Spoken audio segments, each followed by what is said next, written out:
and welcome to a very special edition of the Nautilus Dry Docks video. We're in the car. We're driving. We're going to be driving for a long time. My name is Bob Martin, the RCSubGuy with the Nautilus Dry Docks, and this is Logan. We are on our way to Groton, Connecticut for SubEx 2024, but not only are we going to be having an awesome time up there, but we are getting 18 birds with one stone. We got the back of the vehicle all filled up with RC submarine awesomeness, and we're going to be dropping many of these off to customers. We're going to be stopping in Pennsylvania to pick up a gigantic RC fleet boat, dropping off an RC Typhoon, dropping off an RC Lafayette, picking up 4 RC submarines that I'll be going through, refurbishing, and basically offering up for sale later on. And then we're going to do the event, and then on the way back, we're going to be picking up a top secret, ultra cool thing, but you're not going to know what it is until we get to that point of the trip. So you better stick around. So let's talk about the trip itself. We departed the Nautilus Dry Docks, which is based out of Spring, Texas, a little while back, about half an hour ago. And we're going to be putting in 7 hours of driving today. We're going to end up in Hattiesburg, Mississippi, and we're going to overnight there, and then next day we're going to drive all the way up to Lancaster, Pennsylvania. That's going to be a long drive. It's like from 5 a.m. to 9 p.m. It's fairly longish. The entire trip, round trip, should be in the vicinity of 3,500 miles-ish. We're going to see. I got it on the trip computer. We'll see what we end up with for total miles and time and all of that stuff. So we got driving. We got driving to do. So stay tuned. We are in Louisiana. We just passed the Sabine River. We're making good time. I think when I looked earlier, we knocked 10 minutes off of our trip. So no pee breaks. That's the rule. 7 hours. But we were trying to figure out, we were talking about this, a cool project for Logan to take on. He's got like a little one coming up with the Proteus, right? Yep, I just have to finish painting it, but that, if I just dedicate my time to it for a day, I can finish making a nice model out of it. Yeah, that's the plastic kit. I think that was a Mobius kit or something like that. It's just going to be display model. It's not going to be RC. But we were talking about what the kind of thing that you guys would want to see, and this goes back to a bunch of comments that I get on my channel every time I do a video about the Disney Nautilus. So let them know what we were thinking. We're going to try and build the Abraham Lincoln, you said? Yeah, or the nitrate ship. But the ship that gets destroyed at the beginning of 20,000 Leagues, and we want it to be destructible.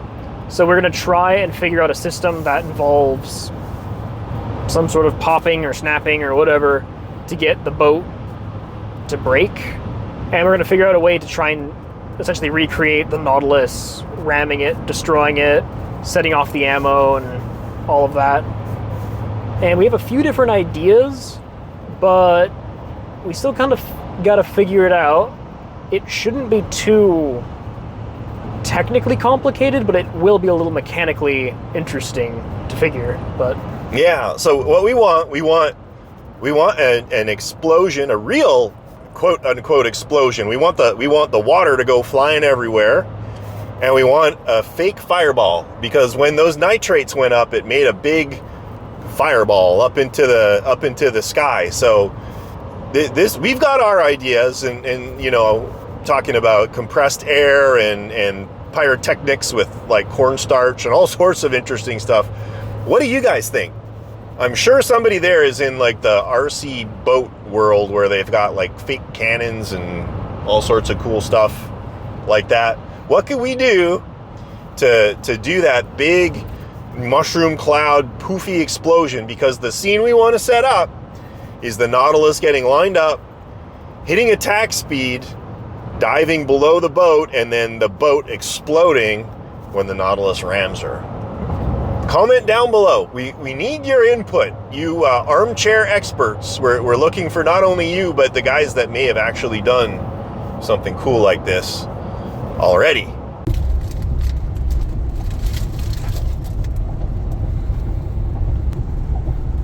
We be busting out the nuts.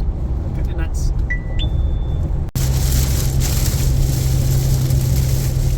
And it's raining. Not a bad rain, just a blinding rain. That's a great way to kick the trip off. We're barely out of Texas, damn it. Well, here we are. We're about 256.7 miles into the trip. And the weather is rainy. Rain, rain, rain. There was a couple times it was touch and go. Yeah, it was getting pretty crazy. Could not see ahead, could not see behind, could not see beside. So we've got just under 4 more hours to go. Feeling pretty good though, actually. We have enough fuel to get all the way there without having to stop, but I don't think my bladder's gonna make it. So we'll have to stop sometime soon-ish. And then we'll just keep on going. So hopefully the rain's starting to slack off. We're just coming up on Baton Rouge here, the exit to Baton Rouge. So once we get a little further out, I think we'll be okay. We took a look on the Windy app and it looks like it's gonna start slacking off. So we should be in good shape. We are Outside McDonald's. outside McDonald's. Y'all know I'm not a big fan of fast food, but there were some pretty sketchy restaurants on the road, and at least we know McDonald's will be clean, if not healthy. So we pulled over. We're gonna grab some food. I got a spicy chicken sandwich. What did you do? I think it's just a cheeseburger. Cheeseburgers. Can't go wrong with cheeseburgers. Almost there. 2 hours away. Get some food on the way and we'll be ready for bed by the time we get there. Mississippi in the dark. Yep. We got 1 hour left before we get to Hattiesburg. Is it Hattiesburg? I think it's Hattiesburg.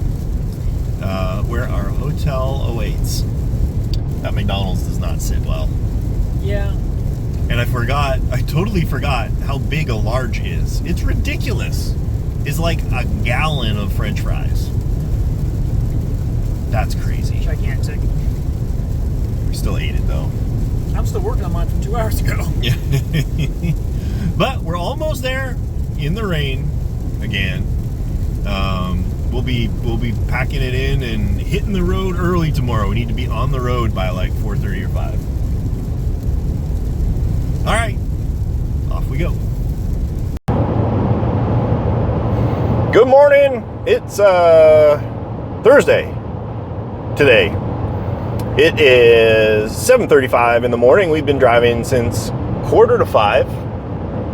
We have 877 miles more to go, and it should only take us about another 13 hours to do it. Yep. But the weather looks pretty good. We got a little rain. Super light rain though, by comparison to yesterday, which was like torrential. Washed the bugs off the windshield. They were pretty bad. We managed to grab a coffee, and we did McDonald's again. There's really like no other options for fast food, because I don't eat, like, when we drive, we stop for fuel, and that's it. Like, we'll pull over and we'll do like a drive-through, but there is no stopping. So we're just gonna keep on trucking. I got phone calls to make. We got to try and get you base access. Oh, we made it to Alabama. We forgot to make a video when we got into Alabama. We made it to Alabama. Yep. Making good time. Coming up at 9 o'clock, got our co-pilot is working out some navigational logisticals, trying to figure out our trip back to pick up the top secret project that you guys will see here in a little bit.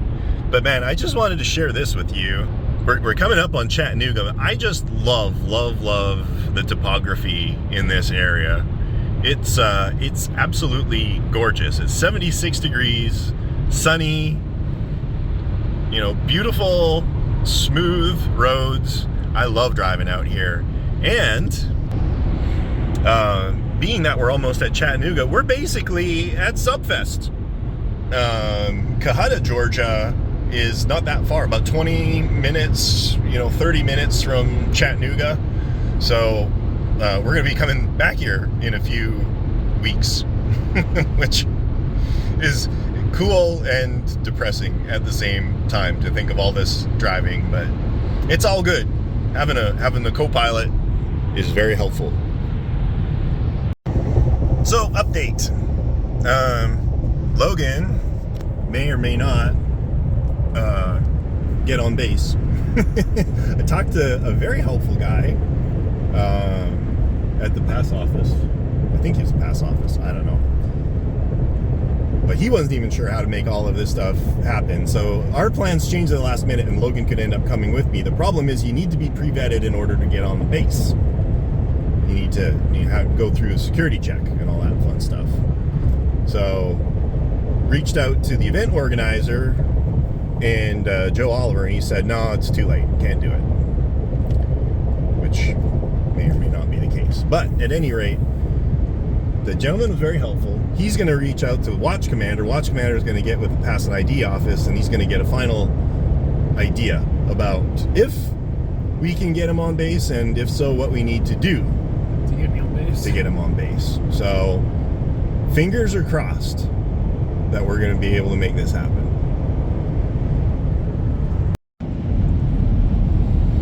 So we're square into Georgia now. I don't remember if I said that last time. We're about 30 miles away from Chattanooga, and success.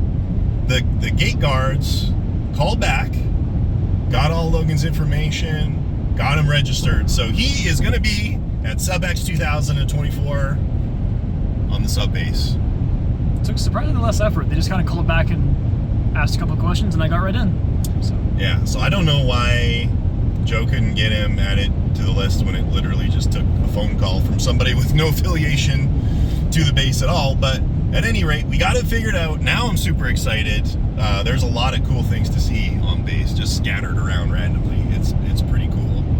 So that's done. Now I just got to call a bunch of people that we're going to be seeing tomorrow, get them all squared up for what we're going to be doing. We're coming up on lunchtime. Well, it's early lunch, like 11, but at any rate, I'm getting hungry. Are you?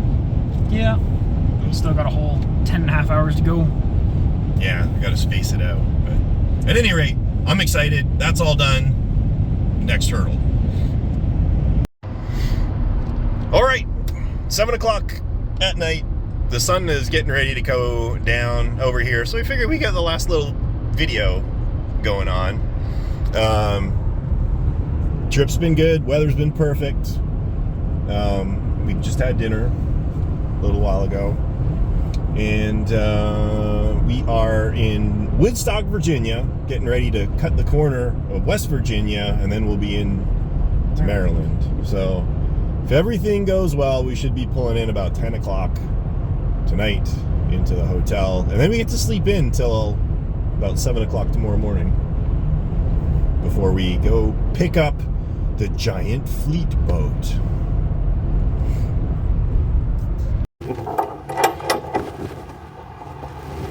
Oh wow, look at that. Yeah, gorgeous. My dad was Tom Weaver, and he enjoyed radio-controlled helicopters. He got involved in that a lot, and then he was in the military. He was in the Marines. So he went to the subs. He got the hull. He spent hours and hours on it. I remember, just him in the rooms constantly. I smelled fiberglass for I don't know how long. I bet, yeah. And it was a lot of fun for him. So he was very dedicated to it. But he engineered a lot of the interiors, kind of worked with that, talked to a lot of people. And then also he he enjoyed doing the little details was his main thing. Like all the teak wood here, he ended up cutting down with a little utility knife, X-Acto knife, and then cut them. There's rivets, there's Weld lines, there's weld lines the whole way through. So he put them on, and then he took a heat gun and then made it look like a weld the whole way through. All these little, I guess they would be rivets, rivets the whole way around. He got these little brass tacks, so he has drilled, I don't know how many holes. He told me one There's time. a lot, yeah. So he really enjoyed doing it. So he built everything by himself. But the joy for him was figuring it all out and really kind of making it work. How long do you think it took him from start to finish? I could be wrong with this. I bet you it was about 4 years. I'd be willing to bet. At least 4 years, constantly doing it. And then he finally got it in the water and did all that. Right before that, he found out that he was sick. And so he was able to see it go in the water, which was great. That's awesome. And how long ago was that? That would have been 99. 1999. So, right. So I've been 25 years ago. Wow. It's been sitting showcased at our family home with lights on it ever since. And yeah, so I'm excited to see its next home. And this is the USS Runner. Is there significance to the Runner to him, or it was just a cool boat? I remember asking him a long time ago about that, and there had to be. Right. Yeah. I never really got involved in that. It's not like like his dad or anybody like that was involved in it. Okay. So, but I'm sure there's a background to it for it. But he enjoyed going to Groton and just meeting the people and talking, and he would be there and they would all laugh and so he liked doing that. So I'm excited. I was saying earlier because it's going to be going back to Groton. We're going to be in Groton tomorrow night if things go well. Early tonight. Today's Friday, and then the event's tomorrow. So we'll pull it out and we'll have a chance to really look at it. Yeah, take a look at it, and the showcase is really nice. Show everybody off. Yeah, they're going to be excited, really excited. Well, right. I'm glad you had a chance to meet you in person. But we need to take a 10-foot long box and put it in an 8-foot long truck. So that should be exciting. All right. And this is what happens when you put a 10-foot boat in an 8-foot car. I can still see. It's safe. I can lean forward a little bit and see out the mirrors and everything, but it is a little weird not being able to see my traveling companion in the other seat. But this boat is super cool. And the case that he's got is awesome and is going to make this traveling so much easier for us as well. We're just down the street, like 15 minutes from where Eric was, and we're dropping off Lafayette. But Andrew is not going to be here for about another 15 minutes, so we might just hang out and wait for him. I'll text him and see where he's at. So yeah, this morning's off to a good start. Yeah, very productive. Little bit of driving. Breakfast was good. Oh, yeah. It was not McDonald's. We stopped by Alice's Diner, which is highly recommended. Alice's Diner in Lancaster, Pennsylvania. Food was amazing, super clean. People were friendly. Super fast. And really fast. We sat down, we ordered, and like 5 minutes later we were eating. It was awesome. So we're going to hang out, wait for Eric to drop off his boat. All right, we are driving, and we dropped Lafayette off. Andrew was not there, and neither was his girlfriend, Crystal, but we did meet Crystal's mom. She was very nice.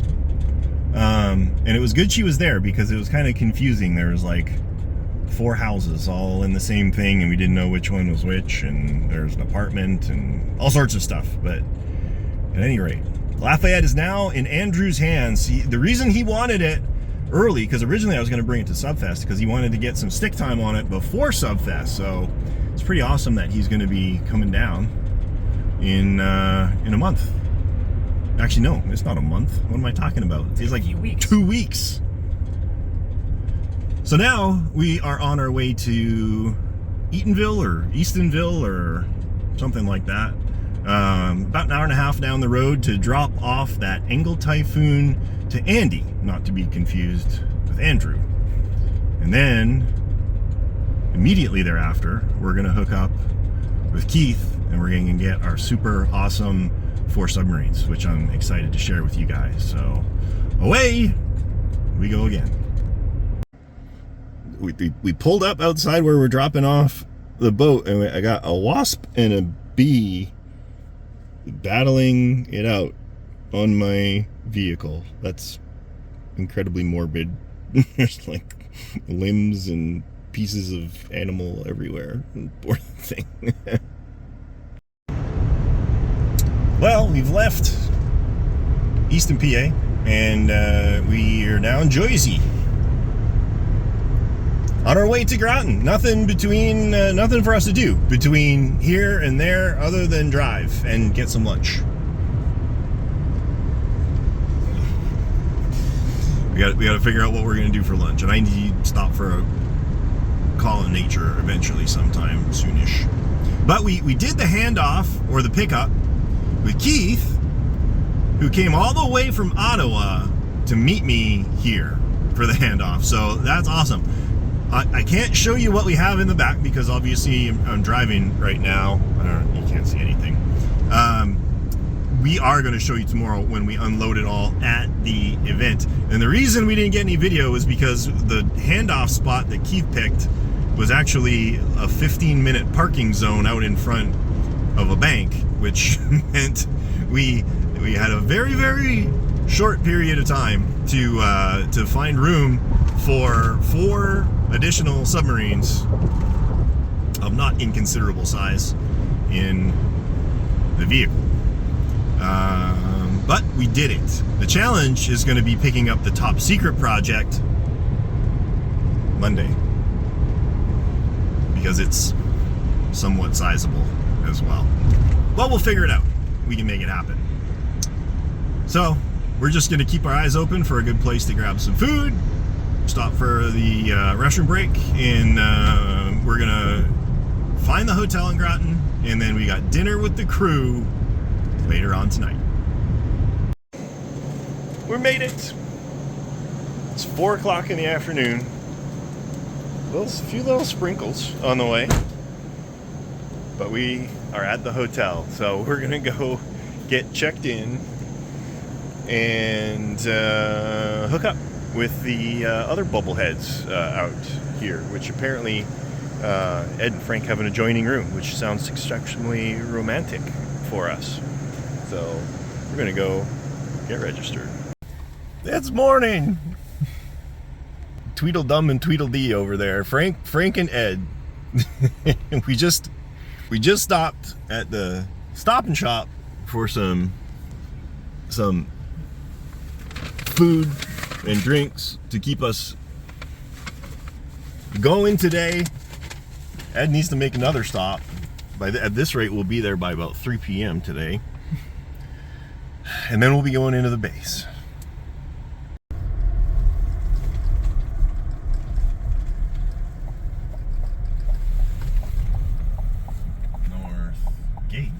North Lake. There we go. Oh, and there's the torpedo.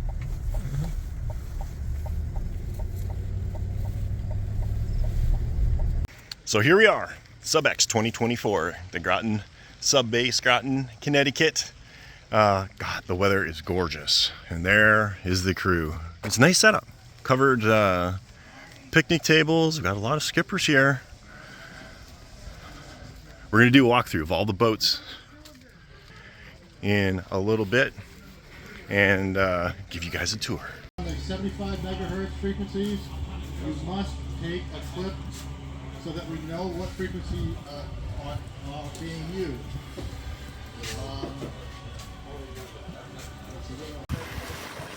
So we are finally all set up at our table there, and I'm going to show you my boats here in a little bit, but before I do that, I want to show you some of the other awesome submarines that ended up coming out here to Groton. Okay. All right, who are you and what the heck are we standing in front of here? Jonathan Eno, and it's a 1/48 scale USS Jimmy Carter.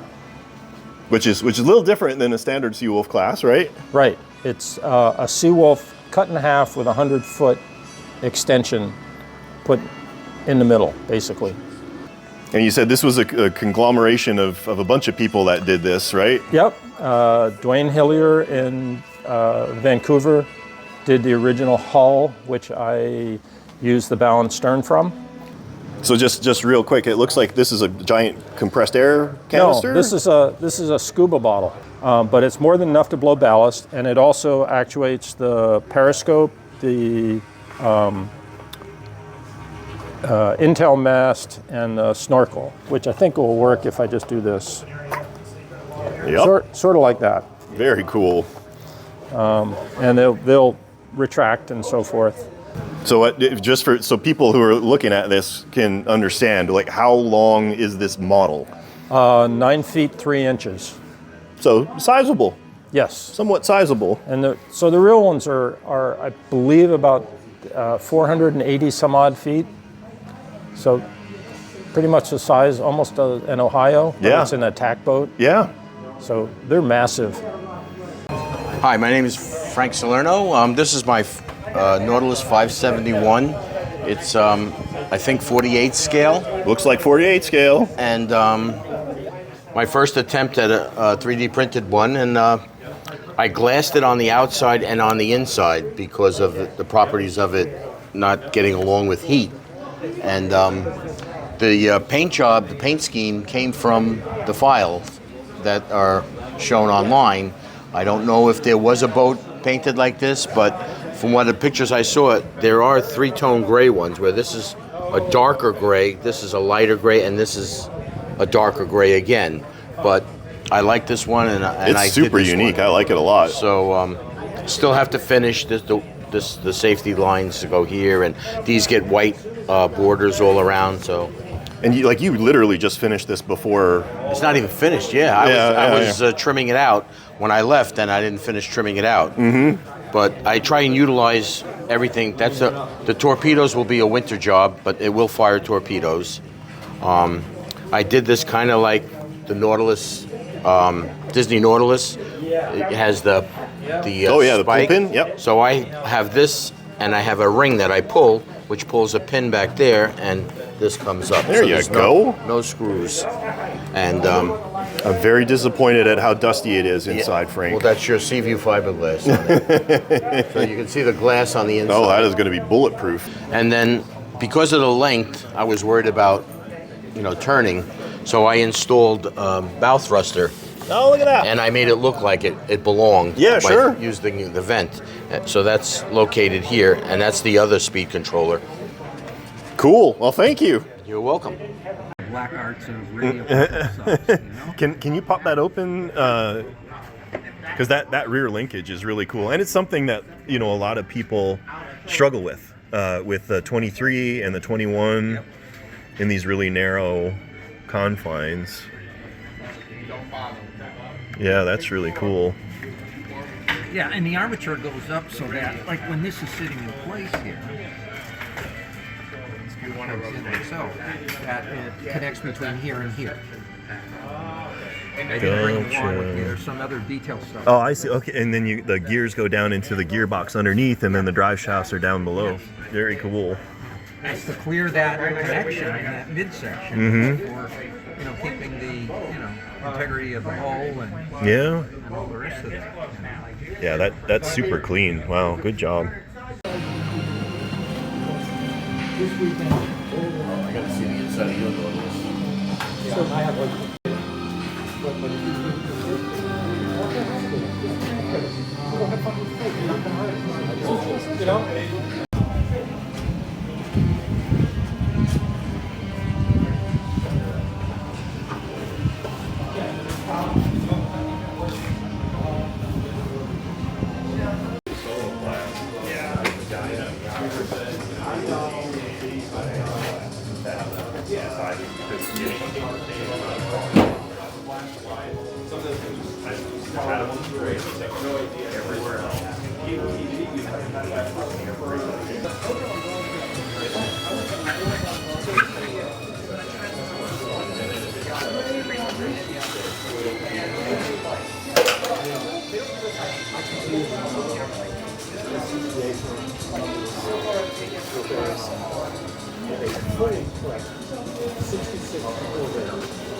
Last time this was here was in 1994. Long time ago. 1994.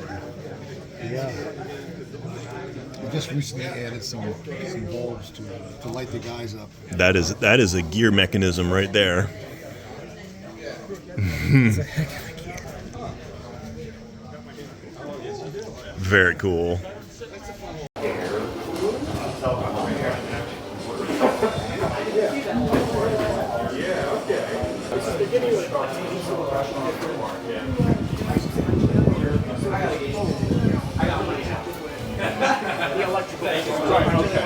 So they're showing you a little bit. Yeah, like you're gonna be very satisfied. If you want to get yourself started,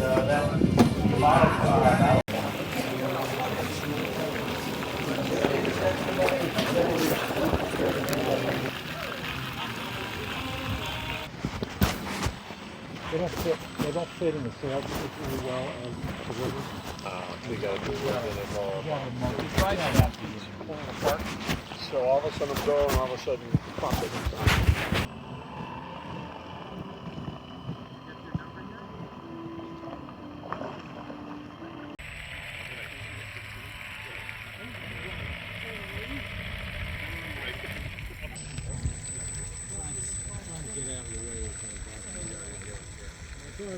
You're all good.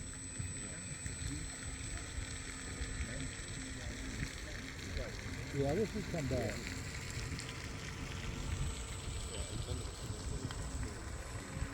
Haven't seen him in a long time. We got some exciting news. The whole crew, well, a crew of us, is going on a submarine. Don't know which submarine. We know it's a Virginia submarine, but we're on our way. Check it out. First time Logan's been on a submarine. Yep, I've been on a few battleships before, but that's about it. I don't really care what the plaque says. This is absolutely, if it's not an actual Kai-10, it's a replica of one. Yeah, the Japanese made a submarine. Yeah. Now this one is used at the Japanese submarine school. Bonk, bonk, bonk. Ow, ow, ow. Looks less like he went inside and let the hatch bomb. Landed on the poor guy's head. And, oh, there he goes. It's Irving. He's smooth a little slow. Gotta beat him in the head a little. Yeah, I was about to say, he didn't go in. The hatch just beat the poor guy in.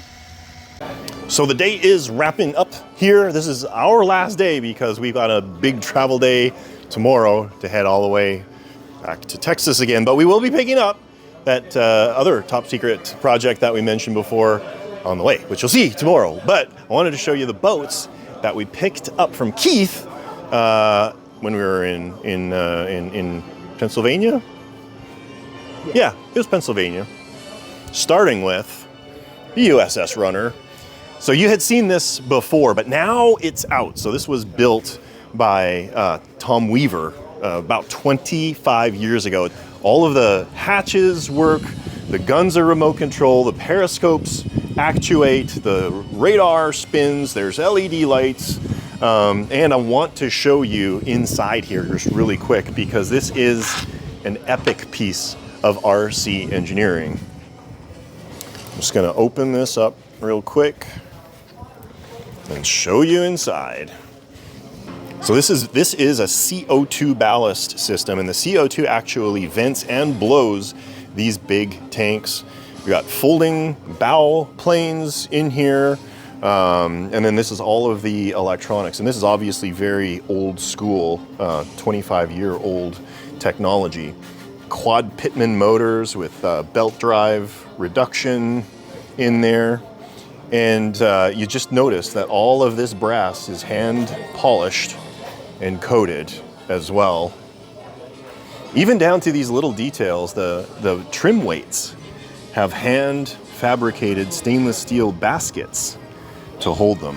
The CO2 tanks are painted at the waterline. Right, yeah, the ballast tanks are all painted there. So this is really an epic piece of RC submarine history, and I'm really happy that have an opportunity to try and get it operational again. Let's go take a look at the other boats that we got. We got 3 boats that we're going to actually have for sale here very, very quickly after we get back and have a chance to go through them, document them, show you guys what we've got. We've got an empty hull, Type 7 extended winter garden boat. This is basically empty inside. So lots of opportunity to do basically anything that you want. It was set up at one time for dry hull, but you can just knock the bulkheads out, put a cylinder in there, anything that you want. The other one we got, which is super cool, is this Gato class submarine. You can see the level of detail is really, really nice. This is all fully functional. We have not had a chance to test it. We did not have a chance today to do it. Again, it's an old school dry hull boat, but all the engineering is really, really solid. And everything is fully functional, ready to go. Retracting bow planes in there. And it comes with the F-14 radio. Then the other one that we got here, which is really awesome, is this Type 7. And again, this is a dry hull style boat. And you can see this really cool stand for putting it over there. Really well engineered, like really well engineered. And this was all fully functional as well. LED lights and all of that stuff are supposed to be included. We'll go through this in detail. We'll show you guys, but we're giving you the heads up that these are going to be coming round the bend. The last one that we've got, the one I'm most excited about, is right over here. Yes, of course. This is a Disney Nautilus. Now this is not a kit. This was completely scratch built. It's 70 inches in overall length, so it's a half a foot larger than even the CR66 Nautilus, which is really neat. Now, the thing I love most about this boat is it too is old school, but the internals really, really suit the Nautilus, being a Victorian era boat. I'll show you what that looks like inside after I pull that out. We had this in the water and it was working perfectly. Not a drop of water or condensation in the dry hull. LED lights and everything. Worked really, really good. Yeah, there's some neat features with this boat for sure. So we are in the process right now of packing up.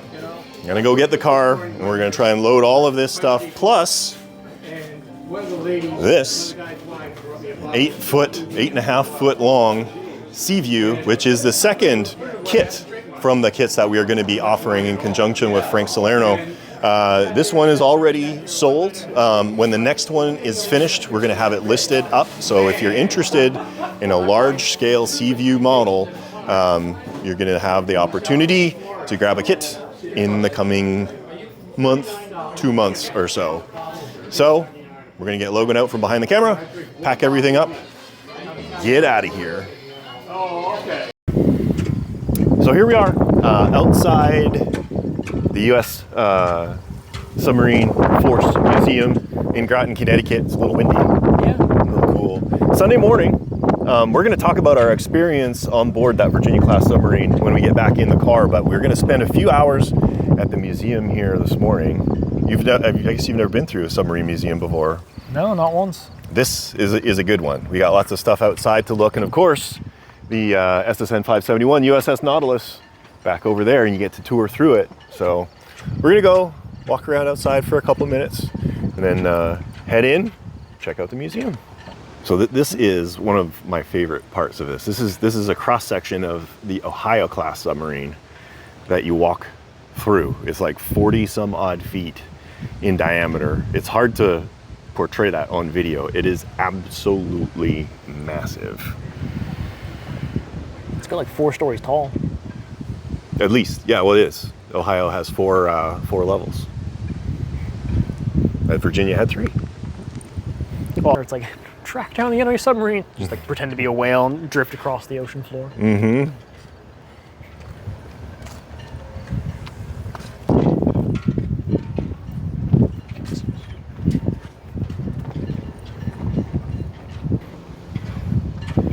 X1.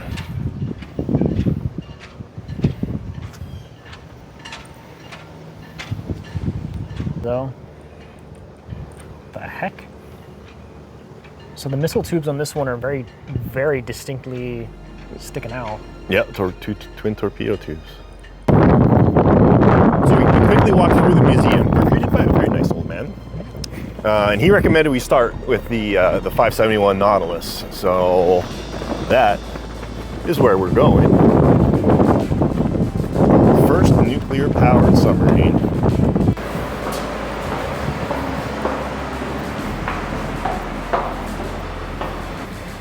And this is the forward torpedo room, which I guess in theory is the only torpedo room. Reloading skids, arming devices. We got a little thing right here. Fans. I didn't even see the torpedo hatches. This feels a little bit squishier than the. Nice sized bathrooms. Oh, yeah. Actually, those aren't bad. I feel like I've seen a lot of bathrooms since I came on, though. Nice little kitchen. Oh wow, that's a much nicer dining table than I was expecting. This is the officer's wardroom. Oh, that would do it. I'm surprised not more of it's like secured. This feels like officer quarters.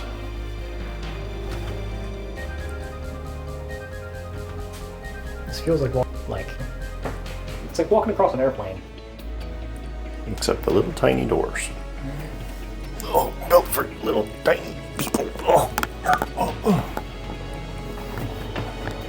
Watch your children.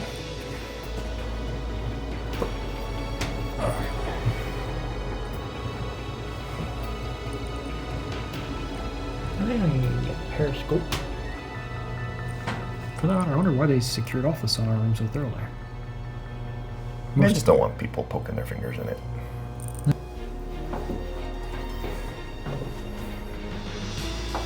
A little different than the Virginia we were just on. It is a touch. That was controlled by a nice little joystick. This one you had to play with levers. So really look how simple the controls are. It's your bow planes and your ballast control by the look of it. And then it just has your depth reading. That's it. That's all he's got. And then helm station. All of your fun cranks and levers. Sound-powered phone box. Which they still use on the Virginia now as backup communication because it's basically fail-proof. Ew. Bumped my knee.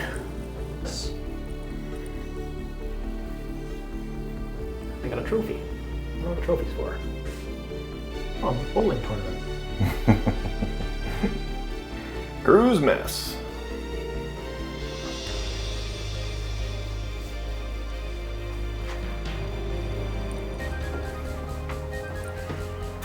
Galley. Menu.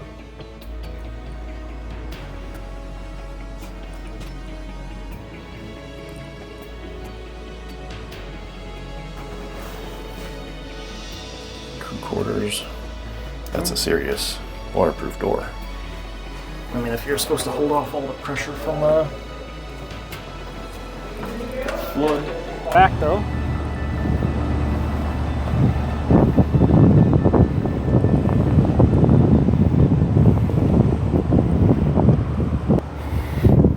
So what was your impression of USS Nautilus? It's very different. After having been on the South Dakota, the South Dakota feels very pragmatic. Cramped. Yeah. And like so much stuff jammed in every nook and cranny. This felt like you said, like the halls of an old elementary school or something. Yeah, like the nice what is it, false wood paneling and like occasional like sea green walls. Oh, I can't walk over here. Yeah, we can't get back there. Oh, it's too bad. Wanted to walk on the deck a little bit more, but it's the stern of the boat.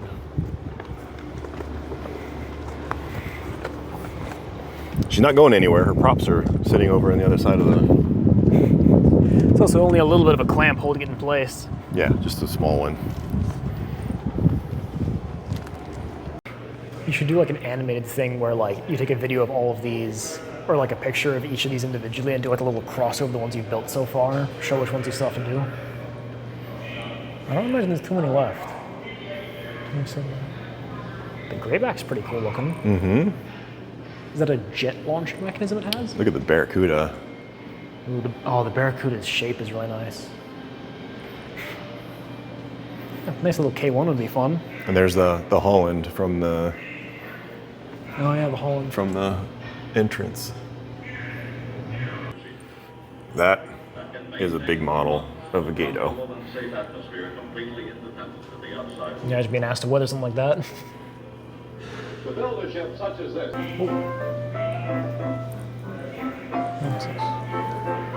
Jeez.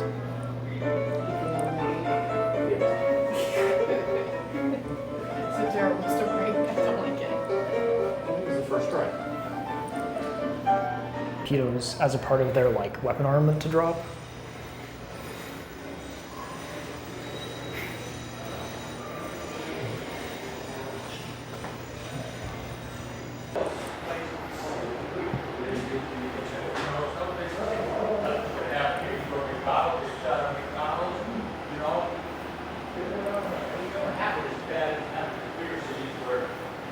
So we're in Manchester, Connecticut, and we're going to be meeting Jerry in a couple of hours. So we're killing some time. We're having some lunch at the main pub.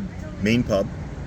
Looks pretty awesome. It's beautiful out, but we still need to kill more time. And so Logan actually found an escape room at, what was it called? Adventure. All in Adventures. All in Adventures. We are going to be doing a zombie-themed escape room in a few minutes, and then when we're done, we're going to head over to Jerry's and pick up our top secret project, which is not the top secret project I mentioned before. Is a different top secret project or opportunity or cool thing. The other one is probably not going to happen. So at least there'll be one for you guys to have fun with. All right, we had dinner, lunch. It was pretty epic. Had fish tacos. And I had a burger. And we're at our escape room at the mall, apparently.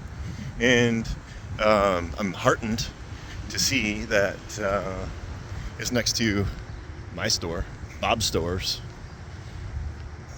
But we're not going to be allowed to take our cell phones in the room, I don't think. They frown on recording inside. Yeah, usually. Or you can bring your phone in, but they don't encourage that you take it out and look stuff up. Yeah. So, let's escape some rooms. Well, we finished our escape room. We missed it by 2 puzzles. 2 puzzles. Probably 2 more minutes and we would have had it. Mm-hmm. But we're here to meet Jerry and see what he's got for us. So this is what we got. We got a 48-inch kind of Gen 1er of our resin Nautilus kit from a while ago that was kind of put together in a creative manner. It needs a little loving, some TLC. And that is a Stan Sanders 7-foot long Nautilus. You can get an idea of the size of this thing based on Logan. A little bit longer than I am. Yeah, well, like 1.5 feet longer. And it needs some TLC too. It needs a little loving. But I mean, I think if we put a few hours of time into this thing, it's gonna look pretty badass. This was running. This had a ballast system in it. I think it was just a surface runner, but we're gonna delve into these when we get back to the shop, take a closer look. But I'm excited. I'm stoked. That is a unique boat. Really unique. Well, that is it. We are now on our way home. We have another 4.5 hours of driving today. It's 3 o'clock in the afternoon. We're gonna make it to, was it Harrisburg? Harrisburg, Pennsylvania. Hershey. Harrisburg, Hershey, where they make chocolate bars. We are as loaded as we could possibly get. We could not fit one more thing in this gigantic vehicle that we have. This was a cool trip. Let's back up and start. What was your thought about the SubEx 2024, Logan? It was fun. The location was beautiful. The opportunity to go on the boat was absolutely amazing. And the boats that we saw out there were pretty fun. It was my first time seeing the Sword. The Sword. Oh, Ray Mason's boat. Yep. Yeah. That's a super cool boat. Ray is an exceptionally talented builder. But yeah, we saw a whole bunch of the Northeast crew out there. There was a bunch of really awesome boats. Very, very talented people out there, for sure. Giant boats, little boats, submarines for everybody. And then, of course, the kind of the highlight, I think, for you was our trip onto USS South Dakota. That's the as far as I understand, the Navy's most advanced Virginia-class attack submarine. And we got to go out there. She's identifiable from all the other ones because she's got some upward-facing side sonar panels that start kind of just behind the sail, which is super cool. None of the other Virginia boats have that, and that all of the upgrades that she has amounted to, if I understand correctly, about $2 billion more than some of the other Virginias out there. But impressions of being aboard a U.S. attack submarine? For as much as everyone talks about how cramped they are, not as bad as I was expecting. It was, I wouldn't call it roomy, but it was okay. I would have been comfortable enough navigating around a ship like that. Do you think you could live on it for 3 months at a time? I could tough my way through it, potentially. I think that's more of an issue with the boomers, though. I think that one... Well, no, for fast attacks, you'd still be out for 3 months at a time. Boomers are usually out for longer, I think. Yeah. But at any rate, it was my second time on board a Virginia class. I was on board the Greenville a year ago? I don't know, something like that. And then I was on the Miami and Ohio class boomer just a couple of months ago, and I shared that trip with you guys. So I really enjoyed it. It was really cool, and it was awesome that Ray and Joe and all the crew there managed to organize that tour for everybody. We had some great people touring us through. And then from a personal perspective, we kind of made out like bandits, didn't we? Yeah. So we ended up picking up. So we dropped off 2 customer boats. And then for ourselves, let's see if we can do this chronologically, we picked up the Runner, the USS Runner, that big Tench class boat that Tom Weaver had built. That's going to be an epic refurb. I'm really looking forward to sinking my teeth into this and understanding all of the amazing things that he did. CO2, yeah, we do need to learn CO2 or convert it to a different gas, potentially.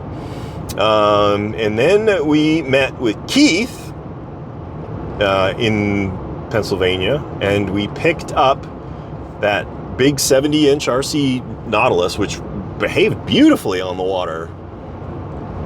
And then we got the Gato and 2 Type 7s as well. Yeah, Type 7 and a modified Type 7 Winter Garden. Extended Winter Garden, yeah. Extended Winter Garden. Finally got that right. For yep. some reason, my brain would not let me get Winter Garden. The Winter Haven. Winter Green? The Winter Mint. Mint flavored. And then at the show, we picked up a giant 8.5-foot Sea View that we're going to be just cleaning the last of that kit up and getting ready to bring out to Mike in Arkansas on the way to Subfest. So we'll be working on that like crazy the next week or so to get that done. Also, the front half of the second Sea View. Yes, which Mike's going to have some fun playing with an interior on. And then what else we got? We also brought back on the way back, we finangled that 48-inch Nautilus, which will probably turn into a display model, I think. The hull layup is like incredibly thick for some weird reason. Oh, it was super heavy. Yeah, but it'll make an awesome display model. And then, of course, we picked up that gigantic 7-foot Stan Sanders Nautilus, which I really want to get rigged up for RC. Yeah, getting that properly working would be fantastic. That will move some water out of its way. It's going to need to move some water. Yeah, yeah. So we got our work cut out for us in the coming months. Of course, this all on top of customer builds and everything, but if you stumbled across one of those boats that you kind of like the looks of and you want to reach out and see if we're parting with it, by all means, drop a comment, shoot me an email. You know what? Don't drop a comment. Just shoot me an email. Hard to keep track of I'll get back to you a lot sooner than if you drop a comment. And those comments are all public. We don't need to negotiate out in public. But yeah, we'll see if we can hook you up. So now all we need to do is drive back like 24 more driving hours. Should put us back Tuesday afternoon. Yep. Well, Lucky sometime in the mid-afternoon. Mid-afternoon, 3-ish. So fingers are crossed that that's what's going to happen. I'm looking forward to getting to a hotel tonight. It's been another long day, and we'll just chill out, get a good meal, and hit the ground running tomorrow.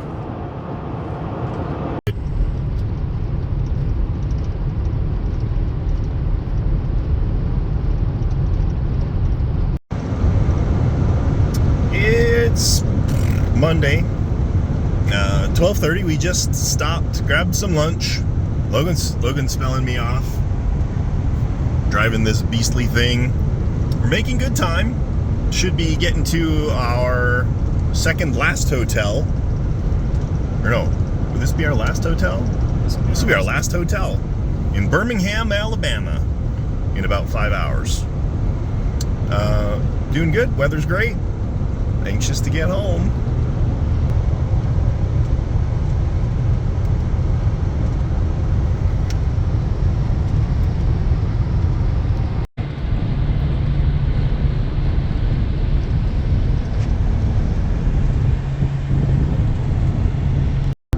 Tuesday, 2 o'clock in the afternoon, and we got 2 hours left to go. We had 11 hours? Yeah, about 10 hours. 10, 11 hours today. 11 hours today. So we're 9 hours in, 2 to go, almost home. The weather is okay, considering there's a hurricane brewing.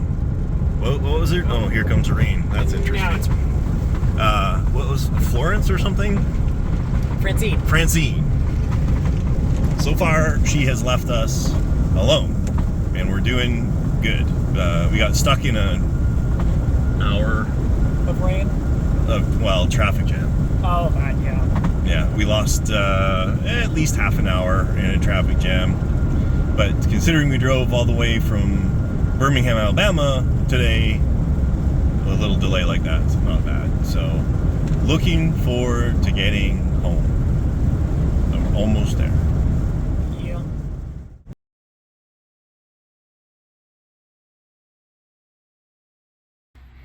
So this is part of the the Hall of Hulls that we got. That's going to Subfest to Frank. That's going to Subfest to Frank. What I'm particularly focused on here right now is figuring out what we're going to do with this thing. I definitely think RC is the plan, right? Because it's just too big for someone to display in their living room. But you could put it in your garage, bring it out to the lake. The big glaring issues. I can live with like all of this. That bothers me. This is all supposed to be rounded.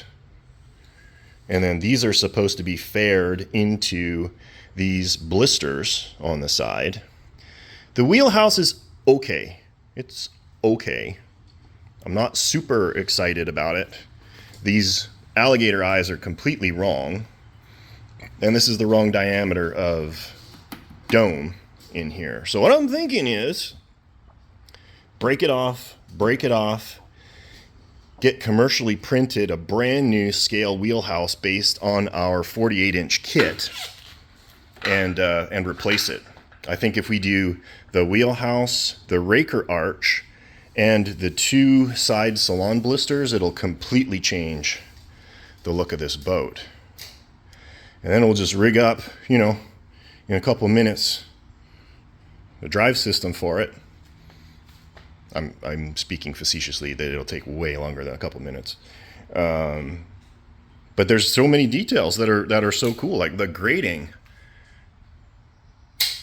It's a 7-foot long Nautilus, man. We gotta do this thing justice. So we're gonna take some measurements and see what it'll take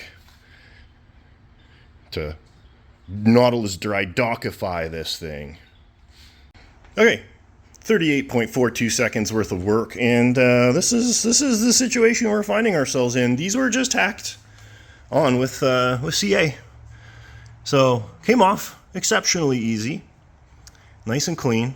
I think we're going to be okay. We're going to take some dimensions. We're going to see what the footprint of this crazy thing is, and then see how that aligns to our proper wheelhouse, our big wheelhouse. Looks like at one time they were planning on making those hatches sliding, or maybe are they already sliding? Our new kit already does, so. Oh, look at that. It slides in. That's kind of cool. You know, sure. Okay. So we'll bring this into the office and bust out the measuring device and see what it's going to cost us to upgrade this thing to 7-foot Nautilus 2.0. And this is actually, we just measured it, is 92 inches overall length from ram tip to tail. So that's just a few inches shy of 8 feet, actually. So that's pretty cool. So the one thing I was kind of stoked about when I got a whole 70-inch Nautilus was the idea of being able to put it in my custom squid stand. So at least while we're working on this thing and getting it all upgraded and working perfectly, this is going to be his new home. Who knows? Maybe I'll just keep this forever. I don't know. It's kind of cool. I like it a lot. Fits the stand a lot better. The stand was designed for the 66-inch Nautilus. This is 70 inches. So roughly the same size. But now that this is living here, my custom EFX Nautilus is going to need to find a new home. This I extensively reworked. It's got lighting in the alligator eyes and completely new paint job. It's not just that gray color that you get when you order the EFX Nautilus. So what I'm going to do, we're going to go over this because this is a well-traveled boat. You know, there's some little rivet heads that need to get touched up, some little tiny things to make it perfect. But we're going to see. I'm going to see if one of my build customers for our kit might be interested in a limited edition, ultra super upgraded EFX Nautilus. And this, by the way, can you pick it up real careful, buddy? Swivel it towards me. Has the full lighting system. So again, alligator eyes, interior, and the full wheelhouse. Is a freaking awesome model. So yeah, I think we're gonna find a new home for this. It'll take a couple minutes, a little more than a couple minutes, and get it all tuned up. And it comes in the original shipping box, so we can ship this anywhere. Should be nice and safe. I'm excited about this. It's like Nautilus HQ here. All right, Thursday. I'm gonna try like heck to get a lot of stuff done today. Jason's here, grinding away on the big Seaview model. Let's check in. How's it coming? It's getting there. You might need a smaller wheel to get down in this little nook and cranny or a file or something. The fillet is gonna go all through there. Oh, okay. Yeah, so that's gonna be good. I got a little too overexcited right there, so I might just need a little tiny bit of. Well, that's all getting filled, so that's not a big deal. Not a big deal. And then I'm starting to work on the belly. There's a couple spots of gooberies up in here and there, so I'm just trying to feel anything raised, and I'm just hitting it just to knock it down, get it as flush as possible. Yeah, this is going to be super cool. So this is obviously going to be RC, but the way that Frank designed it, where's those nacelles? Can you grab one of those? Once this is all like sanded down and everything, and then the idea is this is going to get cut, and it'll be a separate piece. We're not doing it. Mike will do it. This will get cut, and it'll be held on magnetically for display. But to run it, you just pop that off, and you got a gargantuan intake for your thrusters, and then you've also got reverse. It'll blow straight out in that direction. So yeah, that'll be super cool. All right. Wasn't you already building a big one like this? No. Okay. In the meantime, I got other stuff I'm working on the bench. So this is an OTW cylinder, and you can see in transport, this thing ended up getting knocked and broken. I sent a new tube section to the customer, and he, after all of this went down, he didn't notice this till like 2 months after he received it. He didn't even open it. So this was discovered afterwards. I, with goodness of my heart, sent a new tube section out of my own pocket. So I got to replace that for him because he sent it back. And then he noticed 30 days after he got that happened. That's all completely broken and shattered,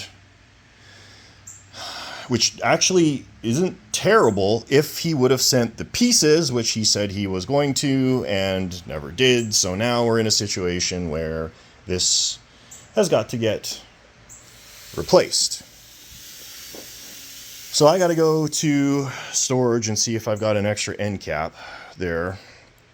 But in the meantime, I can swap this out, which rather than taking the 2 minutes it takes to swap this out, he sent a whole separate package. This is a classic case of someone scared of their cylinder. They're afraid to touch it. They're afraid to open it. That is not going to be a long-term solution for anybody looking to get into this hobby. So it is what it is, and I've said this before. You want to keep shipping stuff to me and paying my shop rate to swap out a tube section, then you know what? That's fine. That's fine.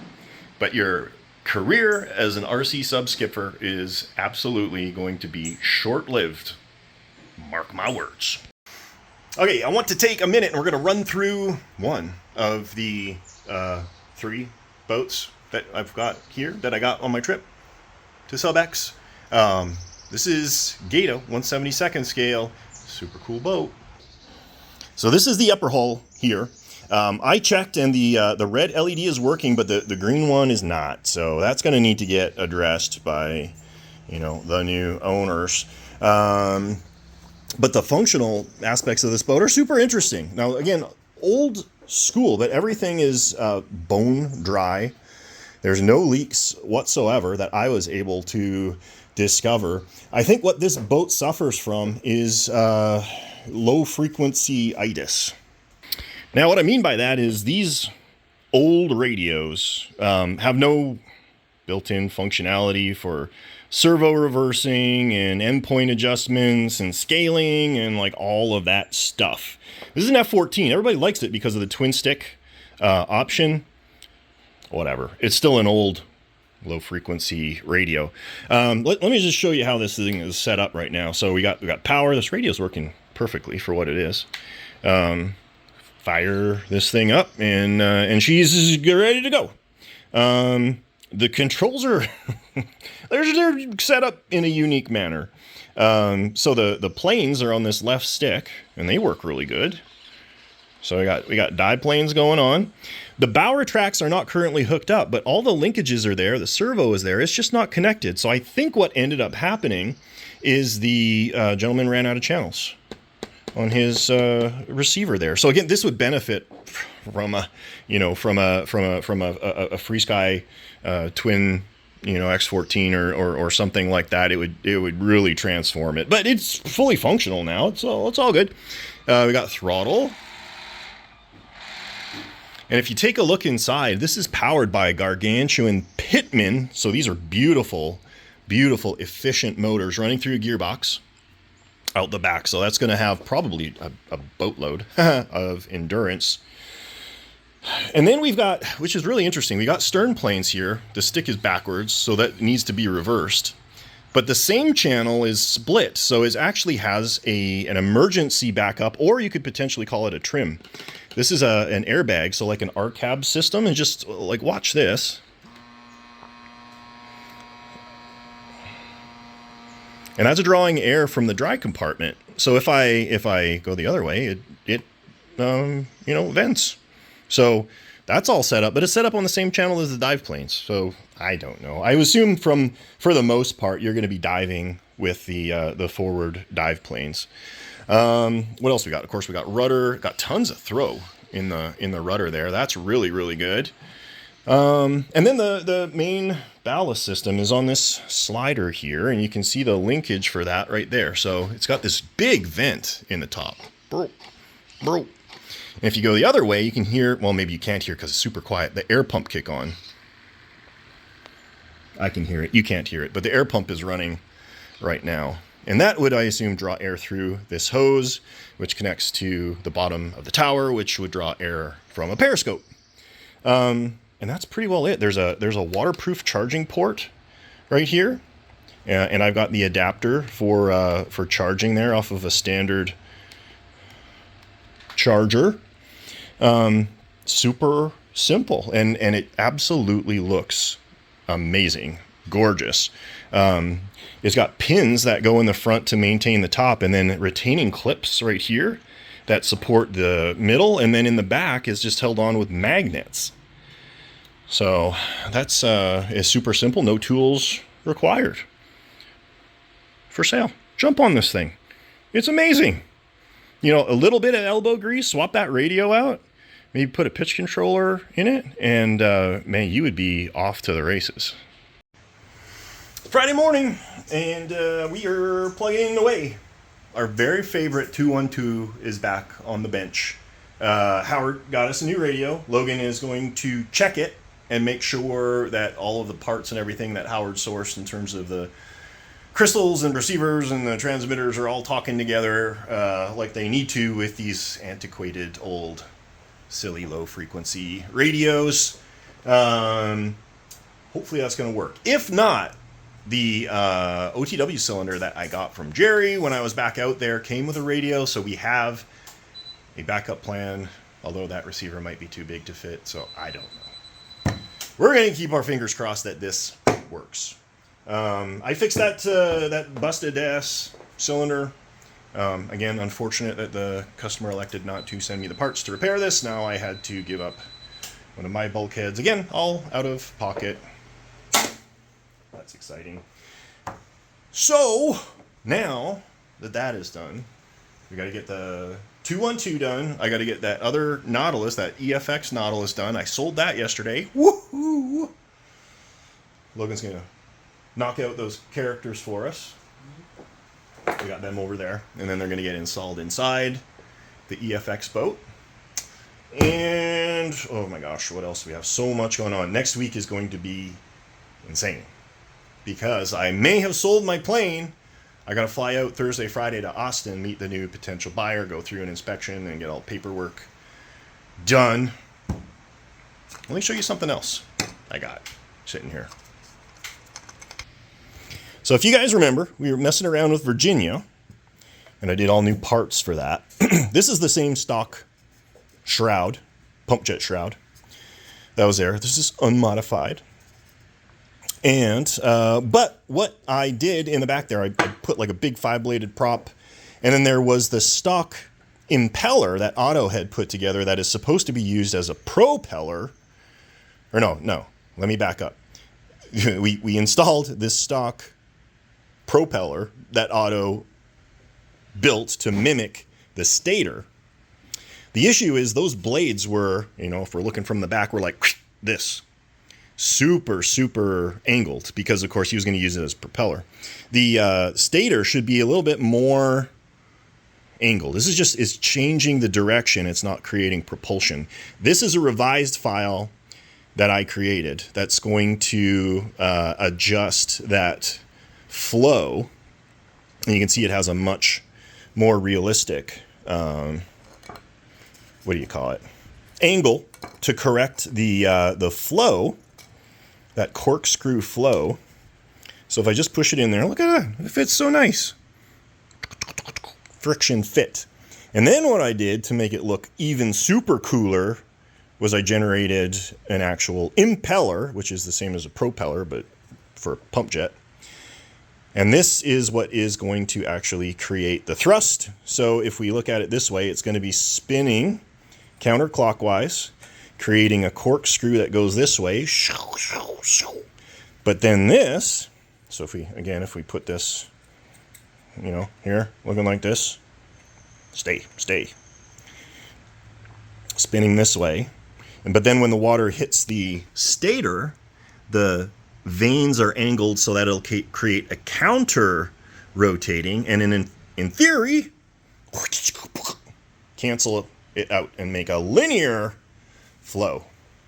So I'm going to just pop the old end off and pop the new end on when we get to building our Virginia here in the coming weeks. And I think this is going to work better. Looks super cool. And again, this is printed in ABS. I could drive over this with my car, and this would be completely fine. That's exciting. Just wanted to share it. Jason's here again. Hello. We're going to start prepping our Subfest to-go box. But first, you got to do some sanding for me. Yep. Our vehicle's going to be very, very full on the way to Subfest. We have a lot of stuff at storage. Logan and I, this morning at 6 a.m. when we had done our workout, we stopped by the storage bay. Well, good thing you got a trailer. Yeah, and literally the truck. back. Yeah, so. But before we get into some other stuff, we got another little teaser for you that you will be able to see at Subfest if you come. You better be coming. That's cool. So this is a little baby dolphin. This was done in conjunction with another gentleman who did the 3D files, and you guys may have seen the bigger version that we did, the Mick dolphin and the breast cancer dolphin. It's about 17 inches or so overall. 17, 18 inches. Well, probably 18 with the prop. This is all printed in ABS, so it is like super, super strong, tough, durable material. But the idea behind this, and if you could just show how you get into it, it's super cool. Just pops right open. We got some pins, and I've only got 2 in there. This is just for show. There's others that you could put in there. But the idea behind this is you're just going to put a 250 easy, and this will be a dynamic diving boat. This is going to be, hopefully, a product that'll help get people into the hobby. It's going to be fast, easy to build, super transportable, and open to all sorts of, customization. You can paint it crazy colors, in the back here too. Or you could make it, the authentic colors or whatever you want to do. But yeah, it'll just be a fun, easy, reliable boat. And with the 250 Easy, we got a big brushless in there. This thing is going to fly, jump, whatever you want to do with it. It's going to be freaking awesome. See it at Subfest. I'm going to bring this one out there. You can lay hands on it. So, continued saga with this poor 212. We got the radio working. It turned out that the frequency crystals that were given to us were single conversion and it needed dual conversion. Fortunately, I had another radio here that I could steal the crystals out of. So we got the radio working. But now, we hooked it up, the throttle worked, nothing else worked. We switched some channels, we got the throttle and the ballast, but the dive planes weren't working, and now nothing is working at all. So I don't know what's going on with this boat, but it's not happy at all. I'm tempted to throw an X14 in it and just see if these woes are due to radio or an onboard issue. That's about all I can think of.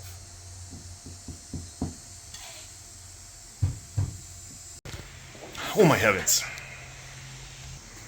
So, process of elimination. You always start at one end and you work your way to the other end.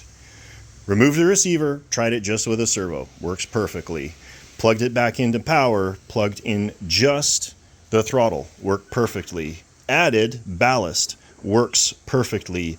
Plug in the DLX2 pitch controller and X-tail mixer. Shuts the whole system down. There could be a short in here, maybe, or something.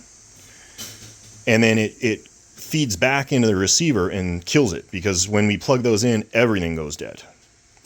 So it just so happens I have a DLX3 dual pitch controller here.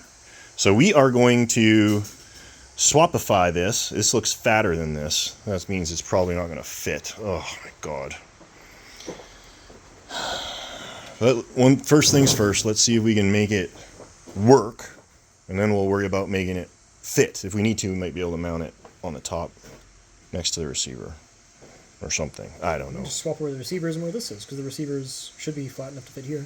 No? Yeah, there you go. So that's the plan. We're gonna replugify all of this stuff and see if that unit behaves properly and makes all of this work. Success! Everything is functional again. So it was a goofy unit shorting out the receiver and killing the entire system. We put that new DX3 in there. Perfecto. All we need to do now, Monday, button it up, throw it in the pond, pool, make sure it works, and then it's going to come with us to Subfest, and Howard will have a boat. Yay! That is going to wrap up this week at the Dry Docks, people. Hope you enjoyed. It was a little bit of this and a little bit of that and a little bit of everything. Next week is going to be weirdly truncated. Monday, Tuesday working, half day Wednesday, and then I'm flying to Austin Thursday, Friday for the whole plane thing. So I don't know how a video thing is going to work out. It'll happen though. Trust me, we'll figure it right out. With that, I am going to let you go. This is Bob Martin, the RCSubGuy with the Nautilus Dry Docks. You have a great day, and we'll catch you next time.